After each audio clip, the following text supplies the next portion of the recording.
মানিকগঞ্জ সিংগাইরে দুর্নীতির অভিযোগে শাস্তিমূলক বদলি পাওয়া সচিবের অপসারণ দাবিতে মানববন্ধন।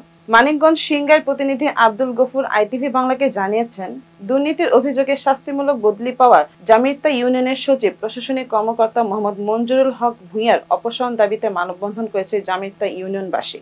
আজ রবিবার সকাল 10টায় মানিকগঞ্জের সিংগাইর উপজেলা জামিরতা ইউনিয়ন পরিষদের সামনে ইউনিয়নের সর্বস্তরের জনগণের আয়োজনে এই মানববন্ধন অনুষ্ঠিত হয়।